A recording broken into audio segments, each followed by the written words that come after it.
துன்பங்கள் அனைத்தையும் போக்கும் எளிமையான ஆடி வெள்ளி வழிபாடு. ஆடி மாதத்தில் வரும் வெள்ளிக்கிழமையில் செய்யக்கூடிய வழிபாடுகள் மிகவும் விசேஷமானதாகும். ஆடி வெள்ளியில் எதுவும் செய்து வழிபட முடியாவிட்டாலும், கோவிலுக்கு செல்ல முடியாவிட்டாலும், வீட்டில் இருந்தபடியே அம்மனை மனதார நினைத்து விரதம் இருந்தாலும் கூட நல்ல பலன் கிடைக்கும். ஆடி வெள்ளியில் அம்மனின் மனதை மகிழ்விக்கும் எந்த ஒரு வழிபாட்டினை செய்தாலும் வீட்டில் செல்வ வளம் அதிகரிக்கும். துன்பங்கள் தடைகள் இருந்த இடம் தெரியாமல் காணாமல் போகும். துன்பங்கள் விலக வேண்டும் என்பவர்கள் ஆடி வெள்ளியில் இந்த வழிபாட்டினை செய்யலாம். துன்பங்கள் அனைத்தையும் போக்கும் எளிமையான ஆடி வெள்ளி வழிபாடு. உங்கள் பலம் குறைந்தால் இதை முயற்சி செய்யலாம்.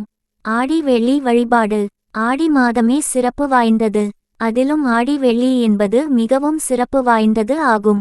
அந்த வகையில் இந்த ஆண்டு ஆடி மாதத்தில் 5 வெள்ளிக்கிழமைகள் வருகிறது.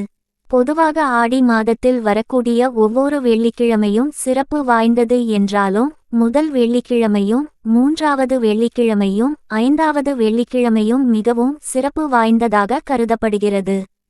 மற்ற வெள்ளிக்கிழமைகளில் வழிபாடு செய்யாவிட்டாலும் ஆடி முதல் வெள்ளியில் வழிபாடு செய்வது என்பது மிகுந்த பலன்களை தரக்கூடியதாகவே உள்ளது. முதல் வெள்ளியில் இந்த வழிபாட்டினை செய்ய தவறியவர்கள் 2வது அல்லது எந்த வெள்ளியில் இந்த வழிபாட்டினை செய்ய முடிகிறதோ அதில் செய்யலாம். அந்த வகையில் குடும்பத்தில் இருக்கக்கூடிய கஷ்டங்கள் அனைத்தும் நீங்குவதற்கு ஆடி வெள்ளிக்கிழமை பெண்கள் செய்ய வேண்டிய வழிபாட்டை பற்றி தெரிந்து கொள்ளலாம். ஆடி வழிபாட்டு சிறப்புகள். ஆடி மாதத்தில் துர்கை, மகாலட்சுமி, சரஸ்வதி, மாரியம்மன், காமாட்சி, மீனாட்சி, கற்பகாம்பாள் என அம்மனின் எந்த வடிவத்தை வேண்டுமானாலும் வழிபடலாம்.